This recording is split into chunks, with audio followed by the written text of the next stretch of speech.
Hai semuanya, perkenalkan nama saya Arsibalu William Atihuta dan di video kali ini saya akan menjelaskan dan share ke kalian semua terkait sebuah materi yaitu bentuk dan sistem pemerintahan negara. So, tanpa berlama-lama lagi, without any further ado, let's jump into the video. Terkait materi yang telah saya sebutkan tadi, yaitu bentuk dan sistem pemerintahan negara, pertama-tama saya akan membahas klasifikasi bentuk pemerintahan. Nah, berdasarkan jumlah yang memerintah, bentuk pemerintahan diklasifikasikan menjadi tiga, yaitu monarki, aristokrasi, dan juga demokrasi. Kita bahas satu-satu. Yang pertama itu monarki. Monarki adalah bentuk pemerintahan di mana dalam pemerintahan tersebut dipimpin oleh seorang pemimpin yang berkuasa. Contoh pemimpinnya itu kayak raja, ratu, kaisar, sultan, dan lain sebagainya. Kalau aristokrasi adalah bentuk pemerintahan yang dipimpin oleh sedikit orang. Jadi, sedikit orang tersebut terbentuk dalam suatu kelompok kecil. Nah, kelompok kecil ini biasanya memimpin atas dasar privilege atau hak keistimewaan yang mereka dapatkan terkait golongan kelas mereka. Maka dari itu, kelompok kecil ini dapat berkuasa dan memimpin jalannya suatu pemerintahan. Contoh kelompok kecil itu biasanya kelompok-kelompok bangsawan dan lain sebagainya. Terus yang ketiga ada demokrasi. Demokrasi ini merupakan bentuk pemerintahan yang dipimpin oleh banyak orang. Nah, kata demokrasi ini sendiri sangat identik dengan istilah dari rakyat, oleh rakyat, dan untuk rakyat. Saya rasa kita semua sudah mengetahui dan sudah tidak asing lagi dengan istilah tersebut. Istilah tersebut berarti atau bermakna bahwa suatu pemerintahan negara itu berasal dari rakyat, oleh rakyat itu sendiri, dan ujung-ujungnya akan menghasilkan suatu manfaat atau suatu hasil yang akan digunakan atau yang akan dipakai untuk rakyat itu sendiri. Seperti itu. Jadi hal yang bisa saya highlight itu terkait jumlah yang memerintah. Kalau monarki itu dipimpin oleh satu orang, kalau aristokrasi itu dipimpin oleh sedikit orang yang tergabung dalam kelompok kecil, kalau demokrasi itu dipimpin oleh banyak orang. Nah, masing-masing dari ketiga bentuk pemerintahan tersebut memiliki sisi negatif atau kekurangannya masing-masing. Mari kita bahas satu persatu lagi. Yang pertama, sisi negatif dari monarki. Seperti yang kita ketahui bahwa bentuk pemerintahan monarki itu dipimpin oleh seorang pemimpin yang berkuasa. Jadi, sisi negatifnya itu lebih tertuju kepada pengambilan keputusan dan kekuasaan yang dilakukan oleh pemimpin tersebut secara semena-mena atau sesuai dengan keinginan dirinya sendiri yang ujung-ujungnya akan merugikan rakyatnya. Nah, kekurangan tersebut dikenal dengan istilah tirani. Yang kedua, sisi negatif aristokrasi. Seperti yang kita ketahui bahwa bentuk pemerintahan aristokrasi ini dipimpin oleh suatu kelompok kecil. Jadi, sisi negatifnya itu lebih tertuju atau lebih terfokuskan kepada kepentingan kelompok kecil tersebut yang lebih didahulukan ketimbang kepentingan rakyatnya. Hal ini biasa dikenal dengan istilah oligarki. Yang ketiga, sisi negatif demokrasi. Seperti yang kita ketahui bahwa demokrasi itu melibatkan seluruh rakyat, di mana setiap rakyat memiliki kepentingan atau keinginannya masing-masing yang tentunya berbeda antara rakyat yang satu dengan rakyat yang lain. Dan masing-masing dari rakyat tersebut berpikir bahwa kepentingan mereka atau keinginan mereka lah yang harus didahulukan atau harus segera terrealisasikan. Maka dari itu, ketika masing-masing rakyat tersebut memperjuangkan kepentingannya, hal tersebut akan menyebabkan kekacauan di dalam suatu pemerintahan karena akan menimbulkan ketimpangan akan kepentingan dalam pemerintahan tersebut. Kejadian ini biasanya disebut dengan mobokrasi. Selanjutnya kita akan masuk pada pembagian kekuasaan negara. Nah, pada dasarnya pembagian kekuasaan negara itu terbagi menjadi dua, yaitu pembagian kekuasaan vertikal dan pembagian kekuasaan horizontal. Nah, pembagian kekuasaan vertikal atau pembagian kekuasaan berdasarkan tingkatannya itu terbagi menjadi tiga, yaitu konfederasi, federasi, dan kesatuan. Kita bahas satu-satu. Konfederasi adalah kumpulan negara-negara yang merdeka yang bergabung untuk mengadakan suatu perjanjian atau kesepakatan terkait kebijakan yang akan bermanfaat bagi masing-masing negara. Nah, tiap-tiap negara yang telah tergabung ini memiliki kedudukan sebagai negara yang berdaulat. Yang kedua itu federasi. Federasi adalah kumpulan negara-negara bagian yang membentuk menjadi suatu negara yang sirikat. Masing-masing dari negara bagian tersebut memiliki pemerintah pusat dan otonomi khusus yang mengatur jalannya pemerintahan di masing-masing negara bagian tersebut. Yang ketiga adalah kesatuan. Kesatuan adalah negara yang berdaulat yang menjadi satu kesatuan.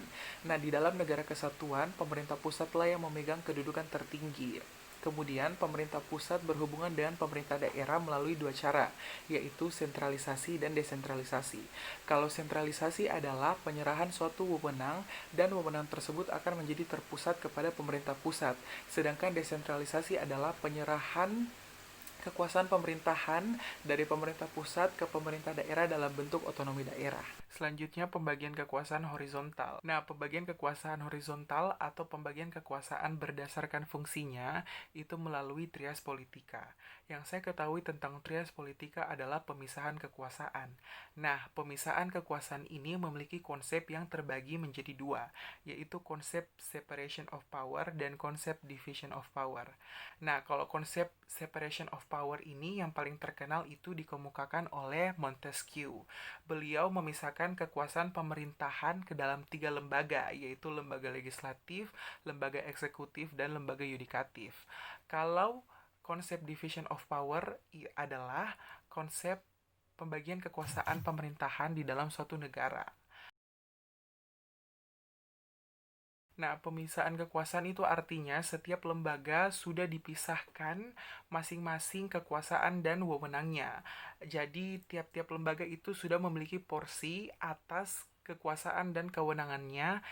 Tinggal bagaimana lembaga tersebut menjalankan wewenang dan kekuasaannya dengan baik dan sebagaimana mestinya. Kalau pembagian kekuasaan itu artinya memang tiap lembaga sudah ditentukan kekuasaan dan wewenangnya. Namun, lembaga yang satu dapat mencampuri atau mempengaruhi kewenangan atau kekuasaan dari lembaga yang lain. Nah, di sini saya akan memberikan contoh terkait konsep separation of power dan konsep division of power. Nah, di sini saya mengambil contoh yang sederhana. Saya mengambil lingkup keluarga yang beranggotakan ayah, ibu, dan anak. Kalau konsep separation of power itu terimplementasikan ketika kewenangan sang ayah itu terpisah dengan kewenangan sang ibu. Jadi kewenangan sang ayah itu mencari nafkah dan menghidupi keluarganya, sedangkan kewenangan sang ibu itu untuk mengatur urusan rumah tangga. Nah, kalau konsep division of power itu terimplementasikan ketika memang wewenang sang ayah itu untuk mencari nafkah dan menghidupi keluarganya. Namun di sini sang ibu dapat membantu sang ayah untuk mencari nafkah dan menghidupi keluarganya.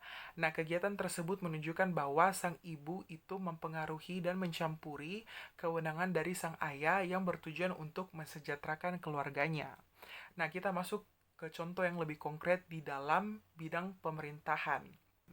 Nah, kalau konsep separation of power itu tercermin ketika terpisahnya kewenangan dari 3 lembaga, yaitu lembaga legislatif, eksekutif, dan yudikatif.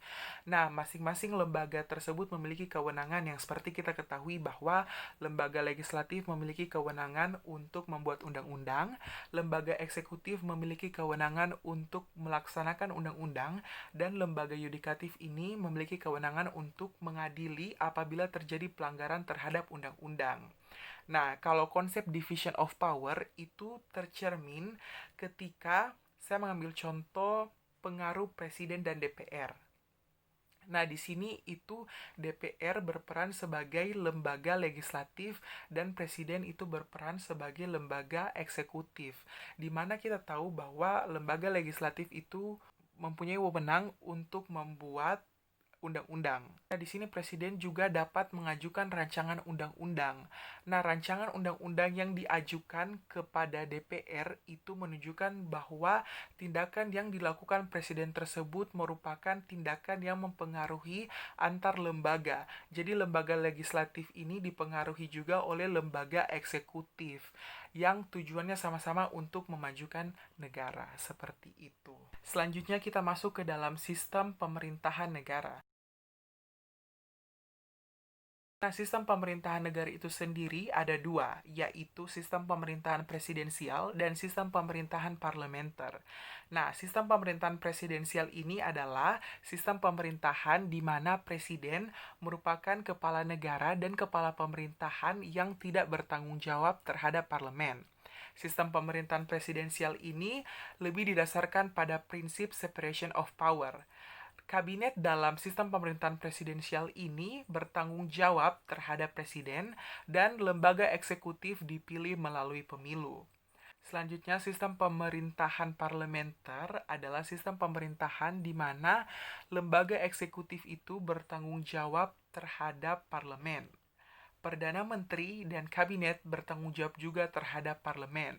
Sistem pemerintahan parlementer ini lebih didasarkan pada prinsip division of power dan kekuasaan eksekutif itu dipilih melalui mayoritas partai yang menduduki parlemen. But how about Indonesia? Bagaimana dengan negara Indonesia itu sendiri?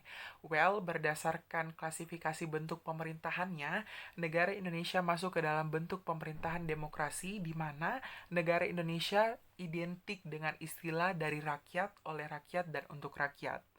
Kemudian untuk pembagian kekuasaan berdasarkan tingkatannya, negara Indonesia itu masuk ke dalam kesatuan di mana terbukti negara Indonesia merupakan negara yang berdaulat dan menjadi satu dalam Negara Kesatuan Republik Indonesia.